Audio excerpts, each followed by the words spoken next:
This is the Juicy Astrology for Friday, November 5th and Saturday, November 6th, 2021.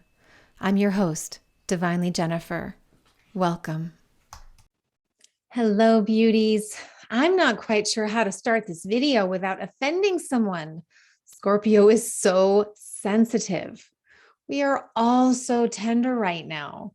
I'm seeing little stinging Scorpio tails everywhere. Lots of tears, lots of releasing, and lots of anger. I feel you, beauties. I'm right there with you. This new moon has been so intense, but it does allow for transformation. Yesterday, I allowed myself almost 3 hours for my new moon ritual, which set me back schedule-wise, hence the reason that this video only covers 2 days worth of astrology. But that astrology is really important because it sets the tone for the entire winter, and I wanted to get it out to you ASAP. More on that in a minute. First, learning not to take things personally when you have one or a lot of planets and energy in Scorpio is a lifelong journey. I should know. My first house, my house of self, contains 27 degrees of Scorpio. I used to take it as a personal affront when people told me not to take things personally. Just ask my ex-husband, who incidentally has 4 major planets in Scorpio. I mean, people seriously needed to be more sensitive to my feelings. What the heck, right? I can laugh at myself now, but I wasn't laughing at the time. This is one of the reasons I'm always talking so highly about Don Miguel Ruiz's book, The Four Agreements. The 4 agreements were introduced to me in early 2020 through some girlfriends, and the principles of the 4 agreements have changed my life. The agreements are: 1, always do your best. 2, always be impeccable with your word. 3, don't make assumptions. And 4, don't take things personally. And that's not the order that they're written in. So if you want to write me and tell me that, that's okay. I won't take it personally. Now, before you hit dislike or unsubscribe, which people actually did when they saw the beginning of my new moon in Scorpio video, because they didn't wait to hear the good stuff at the end, take a moment to ponder how different life would be if everyone lived by these 4 tenets. There would be no blame, no shame. No one could be a victim. We would all be accountable for our own feelings, our own actions, and our own words, but no one else's. Isn't that liberating? This is the energy we are awakening to in the new earth. And as Scorpio teaches us, not only do we all carry shadows, do we all carry deep ancestral wounds in our DNA that date back millennia, but each and every one of those shadows can be transformed into a gift. Wait, let me rephrase that. We each have the power to transform our individual shadows into gifts. Ironically, Scorpios are pros at doing this. I think it's the whole not being afraid of death thing, or at least less afraid of death.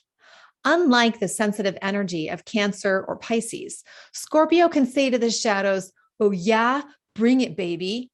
It has taken decades for my Scorpio first house to coax my Cancer sun and moon out of their shell. And you know what? They are so grateful to feel the light on their faces. When we open ourselves to the transformative energy of Scorpio, magic happens. Our dreams can't come true unless we are willing to leap across the chasm of the unknown. How many people get stuck in a depression or a funk because they are afraid to make the leap? And Scorpio teaches us that it isn't how we land that matters. We can stick the landing like Simone Biles. We can roll. We can fall on our face. We can hit the cliff face. What matters is that we made the leap. In another metaphor, because I love metaphors, you can't have a diamond without coal. Scorpio helps create the heat through passion, fear, and sheer power to turn the coal into a diamond. Sorry, a puppy wants to say hi. She loves to make an appearance. All right, so all you Scorpios out there who were feeling a little bent out of shape by my new moon video, go look in the mirror and see yourself as the beautiful diamond you are. Scorpio isn't the only energy we'll feel this week. We'll also start to feel some shifts into Capricorn energy this week and even Sagittarius. More on that in a bit. If you'd like to better understand how all this Scorpio, Sagittarius, and Capricorn energy is affecting you personally, I invite you to sign up for an astrology and health reading with me at www.divinelyjennifer.com. These are not computer-generated reports that I give to you, but you don't get dog licks in the session. Sorry, those are in person, not virtual.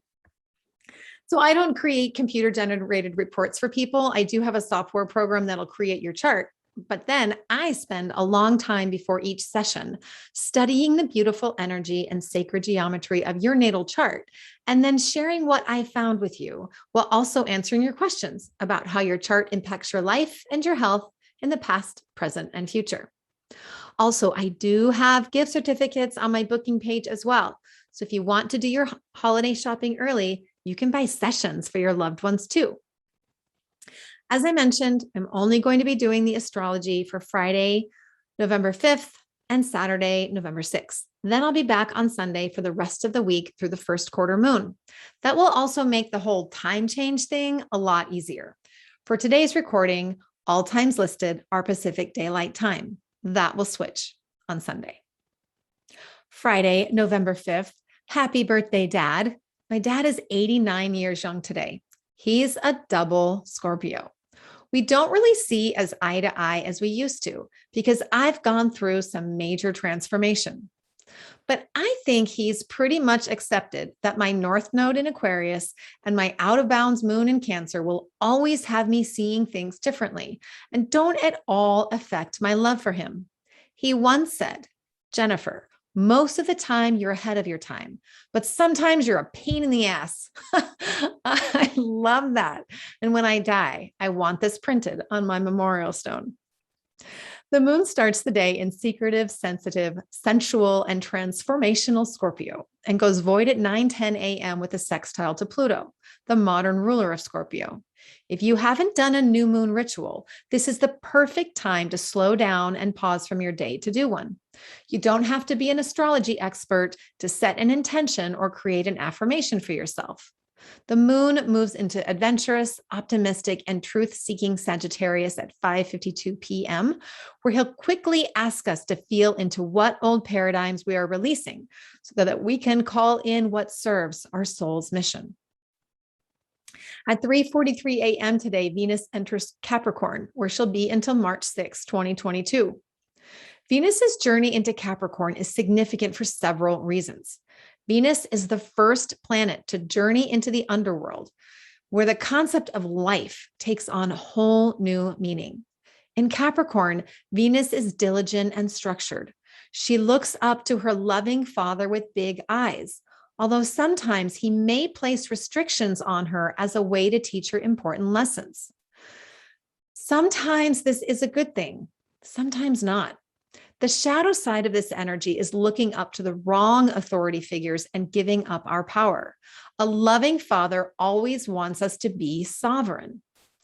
This becomes even more significant because Venus will be making 3 conjunctions to Pluto in Capricorn, including one while retrograde.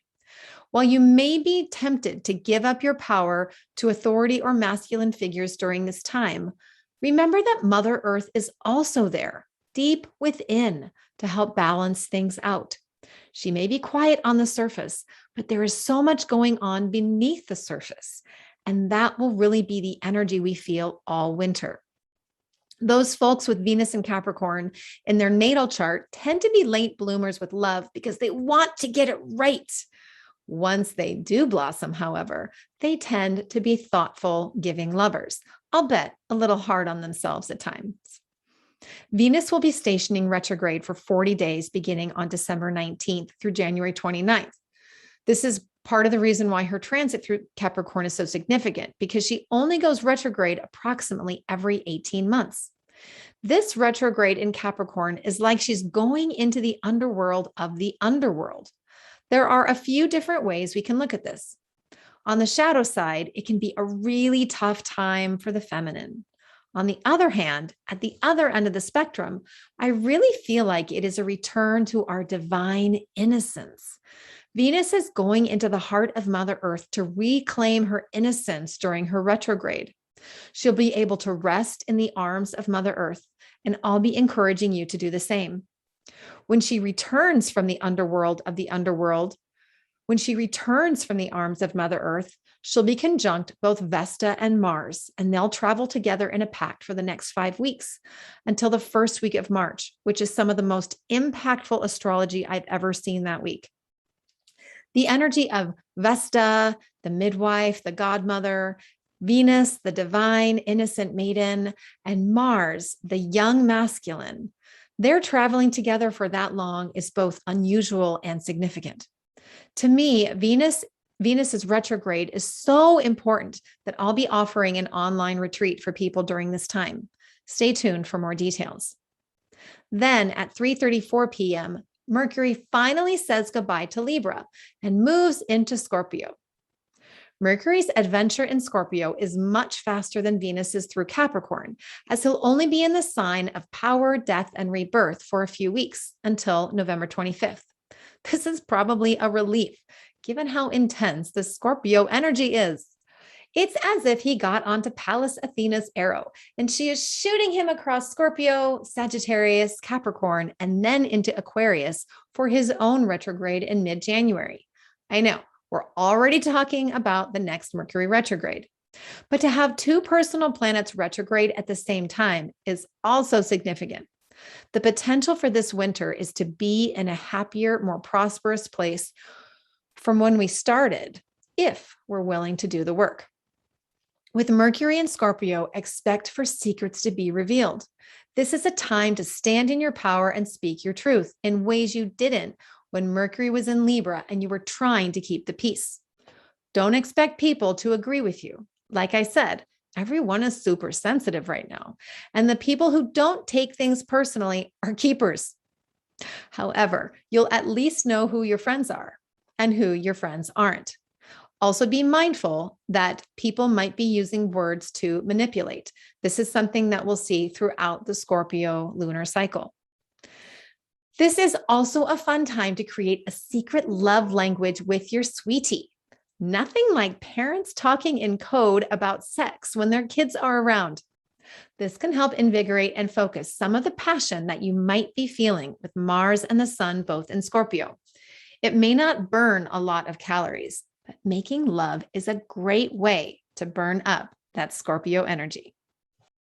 Saturday, November 6th, the moon is in Sagittarius all day. She has a busy morning debating what information she wants to take in, but then she gets to curl up with a book and a cup of hot cocoa for the rest of the day. At 3:39 a.m., Pluto in Capricorn sextiles Vesta in Scorpio. They're both at 24 degrees, 32 minutes. The divine feminine is in charge right now. She is standing in her power. You may notice you are channeling a lot of information right now, feeling incredibly intuitive. I believe this is Vesta in Scorpio, sharing what we need to know so that we can embark on the next steps of our hero's or heroine's journey. Walk like a sovereign being this morning, because you are. Then at 8:58 a.m., Mercury in Scorpio sextiles Venus in Capricorn. They're both at 1 degree, 9 minutes. The innocent maiden is having a conversation with the messenger, sharing the scene of the underworld with him. It's cold, Mercury, and there's this old man here, and I'm not sure if I should trust him. He's kind of creepy. Mercury says back, listen to your heart, Venus, and don't let him push you around. Mom, Mother Earth, is there if you need her. Just ask the mushrooms for the way. All right, beauties, this is short and sweet, but I wanted to get it to you so you could really feel into the energy of what's happening right now with Venus and Mercury changing signs. I'll be back this weekend with another video to finish up the week until the first quarter moon on November 11th. Scorpio and Capricorn will continue to be in the headlines, while both Mars and Mercury take on Saturn in Aquarius. Pallas Athena will come in at the very end to negotiate a truce. In the meantime, I'm here for you to help you navigate this wild roller coaster called life that we are on. If you're looking for a seatbelt or at least a map for the amusement park, I invite you to schedule an astrology and health reading with me via my website, www.divinelyjennifer.com. Thanks so much for joining me today. Hang in there. You got this. I love you. I'm Divinely Jennifer, and I'll see you the next time.